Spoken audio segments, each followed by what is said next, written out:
Episode 2 की शुरुआत होती है अस्पताल से। अस्पताल का कॉरिडोर हमेशा की तरह ठंडा और चुप था, लेकिन आज उस चुप्पी के पीछे अजीब सा दबाव था, जैसे कुछ बड़ा होने वाला हो।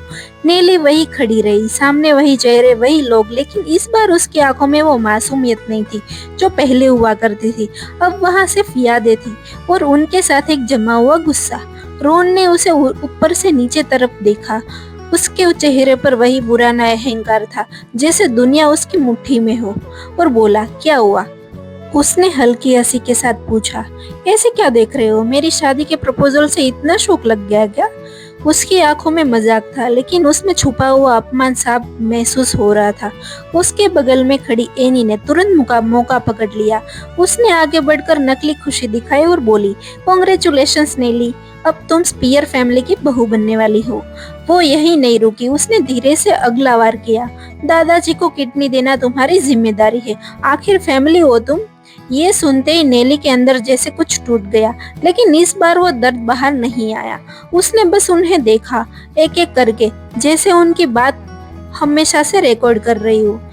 रोन आगे बढ़ा और उसने नेली से कहा, वैसे सच बताओ, उसने ठंडी आवाज में कहा, मुझे तुम जैसे लड़के में कोई इंटरेस्ट नहीं है। ये सगाई, ये शादी, सब एक किडनी के लिए है। ये शब्द सीधे दिल में लगे, क्योंकि ये पहली बार नहीं था कि जब उसने ऐसा पहली बार कहा था। पिछली जिंदगी में भी यही सब हुआ था, लेकिन फर्क ये था, तब नेली चुप रही थी, इस बार नहीं। एक सेकंड, बस एक सेकंड लगा। नेली का हाथ उठा और उसने चटाक से उसके थप्पड़ मार दिया। थप्पड़ की आवाज पूरे कॉरिडोर में गूंज गई। पास खड़े लोग जमा हो गए, किसी को समझ ही नहीं आया कि क्या हुआ। रोन वही खड़ा रह गया, अपना गाल पकड़कर। उसकी आंखों में गुस्सा और शोक दोनों थे। नेली सेरे, वह चिल्लाया, तुम्हारी हिम्मत कैसे हुई मुझ पर हाथ उठाने की? लेकिन नेली, वो बिल्कुल शांत थी। उसने अपने हाथ को देखा, फिर हल्के से झटका, जैसे कोई गंदगी हटाती हो, और बोली, उफ। उसने ठंडी आवाज में कहा, तुम्हें मारकर मेरे तो हाथ गंदे हो गए। उसकी आवाज में ना कोई डर था, ना झिझक, बस साफ नफरत। उस पल नेली को पूरी तरह समझ आ चुका था, ये कोई सपना नहीं है, वो सच में वापस आ चुकी है उसी मोड़ पर, लेकिन इस बार सब कुछ बदलने के लिए। यानी तुरंत रोन के पास दो, जैसे वही सबसे जरूरी हो। रोन, आप ठीक है ना? उसने चिंता जताई, फिर तुरंत नेली की तरफ मुड़ी और बोली, देखा, गांव में पली बड़ी है ना, इसलिए ऐसी बदतमीज हरकतें करती है। उसने तुरंत बैग में से पेपर्स निकाले और नेली के सामने कर दिए। नेली, ड्रामा बंद करो और साइन कर दो, फिर सब ठीक हो जाएगा। लेकिन इस बार नेली ने उस पेपर्स को लेकर फाड़ दिया। उसकी आंखों के सामने पुरानी जिंदगी के सीन चलने लगे। एक छोटी बच्ची, जिसे उसके परिवार से छीन लिया गया था, गरीबी में पली, बिना पहचान के बड़ी हुई, और फिर 18 साल की उम्र में अचानक उसे उसका परिवार मिल गया। लेकिन वहां जाकर भी उसे घर जैसा कुछ नहीं मिला, क्योंकि उसकी जगह पहले ही कोई ले चुका था, एनी। वो लड़की जो खून से नहीं थी, लेकिन प्यार उसी को मिल रहा था। नेली ने कोशिश की, बहुत कोशिश की, सबको खुश रखने की, अपने आप को बदलने की, हर चीज छोड़ने की। एक्चुअली नेली से आने के पहले उसके परिवार ने एली को एडॉप्ट कर किया था और मान लिया था कि नेली की मौत हो चुकी है, लेकिन ऐसा था नहीं। लेकिन जब 18 साल के बाद नेली वापस आती है, तो वो देखती है कि उसकी जगह एली ले चुकी है और सब उसे ही प्यार करते हैं। उसके सगे माँ बाप थे, फिर भी उसको प्यार ना कर कर वो सारा प्यार एली को दे देते। नेली ने बहुत कोशिश की सब कुछ बदलने की, लेकिन बदले में उसको क्या मिला? धोखा, और आखिर में उसकी मौत।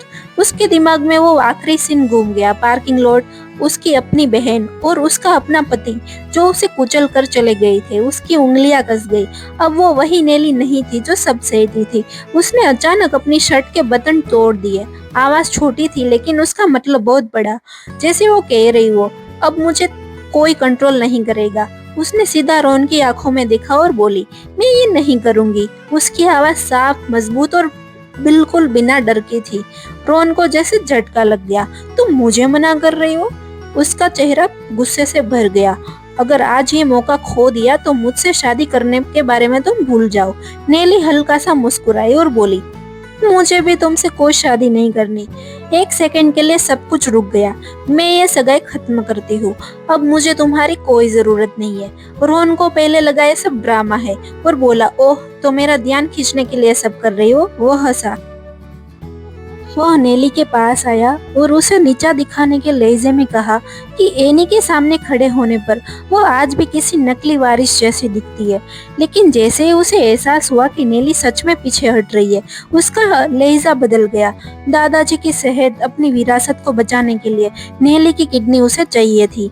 उसने झपट कर नेली का हाथ पकड़ा और उसे अपनी तरफ खींचते हुए बोला, लेकिन तुम ही शेरे खानदान की सगी बेटी हो और मेरी मंगेतर भी।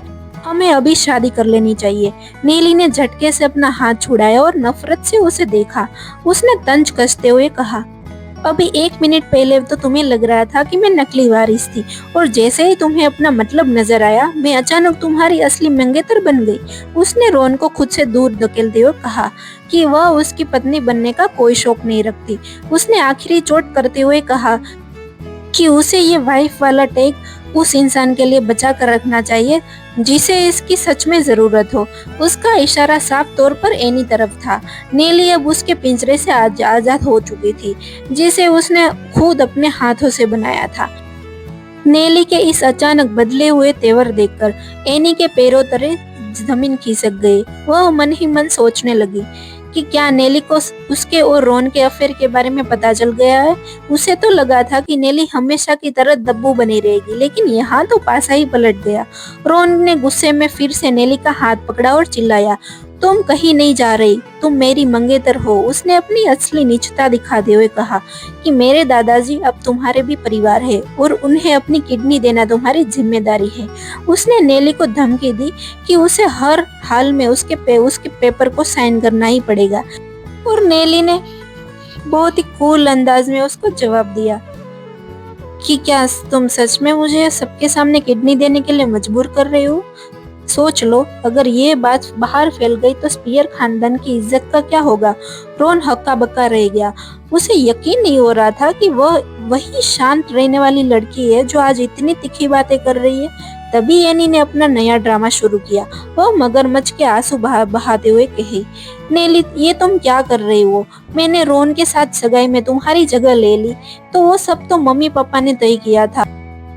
नेली ने उसे बड़ी शांति से देखा और मन ही मन कहा, वाह कितनी बड़ी एक्ट्रेस है।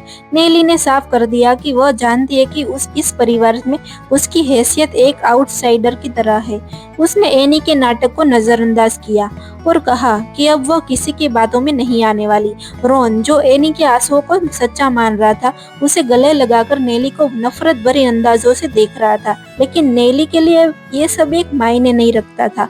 अब वह अपनी लड़ाई शुरू कर चुकी थी। नेली का पलटवार अब और भी तीखा हो गया था। जब एनी ने घड़ियाली आंसू बहाते हुए उसे अपराधी ठहराने की कोशिश की, तो रोन का गुस्सा 7वें आसमान पर पहुंच गया।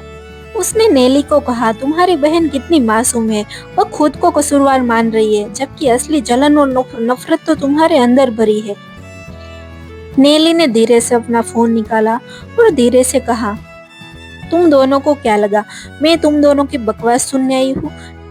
और उसने उसकी फोन की स्क्रीन दिखाते हुए कहा, वैसे मैंने हमारी पूरी बातचीत रिकॉर्ड कर ली है। और दोनों के चेहरे का रंग उठ गया। इसमें साफ सुनाई दे रहा था कि तुम मुझे किडनी देने के लिए मजबूर कर रहे हो। वह धीरे से बोली, हर शब्द पर जोर देते हुए कहा, दुनिया के लिए तुम कुछ भी हो सकते हो, लेकिन मेरे लिए तुम एक नॉन रिसाइकलेबल कचरा हो। उसने आखिरी वार किया और कहा, अगर दोबारा मेरे पास आए तो मैं ये रिकॉर्डिंग इंटरनेट पर डाल दूंगी। वो वहां से मुड़कर जाने लगी, लेकिन रोन ने उसको रोकने की कोशिश की, लेकिन नेली रुकी नहीं। और रोन वहां सोच रहा था कि अंकल के आने से पहले मुझे कुछ भी करके किडनी का इंतजाम करना ही पड़ेगा दादाजी के लिए, वरना मुझे कुछ भी नहीं मिलने वाला है। दूसरी तरफ एनी ने अपनी लोमड़ी जैसी चालें शुरू कर दी थी। उसने रोन का हाथ थामते हुए उसे तसल्ली दी और कहा, रोन तुम फिक्र मत करो, मेरे पास एक ऐसा तरीका है जिसे नेली न केवल किडनी डोनेट करेगी बल्कि घुटनों पर चलकर आपके पास वापस आ जाएगी। इधर नेली, जिसे अपनी पिछली जिंदगी में एक साधु की तरह गुजारा किया था, अब पूरी तरह आजाद महसूस कर रही थी। उसे याद आया कि कैसे उसने सालों तक शराब की एक बूंद को हाथ भी नहीं लगाया था ताकि उसकी किडनी स्वस्थ रहे और वह उसे 2 कौड़ी के इंसान के दादा को दे सके। वो सीधा एक बार में पहुंच गई। और आज वो कोई रोक नहीं लगाने वाली थी, कोई बंधन नहीं था। एक और ड्रिंक, उसने हंसते हुए बारटेंडर से कहा। उसकी आंखों में आजादी थी और थोड़ा पागलपन भी। नेली ने अपनी धुंधली नजरों से एक शख्स का चेहरा देखा। वह जवान था, बेहद हैंडसम, और उसकी आंखों में ऐसी गहराई थी जो नेली ने पहले कभी नहीं देखी थी। नेली ने लड़खड़ाते हुए उसके उसके कॉलर को पकड़ लिया और अपनी ओर खींचा और फुसफुसाते हुए कहा, मुझे छोड़ना मत। वह अजनबी थोड़ा हैरान हुआ। उसने नेली को रोकने की कोशिश की और धीरे से कहा, छोड़ो मुझे। लेकिन नेली के इरादे तो कुछ और ही थे। उसने सोचा कि अपनी इस नई जिंदगी की शुरुआत को और भी यादगार बनाने के लिए कुछ ऐसा करना चाहिए जो पुरानी नेली सेरे कभी सपने में भी नहीं सोच सकती। उसने अपनी उसने अपनी आंखें बंद की और उस इंसान को किस कर लिया। और यहाँ पे हमारा एपिसोड खत्म होता है।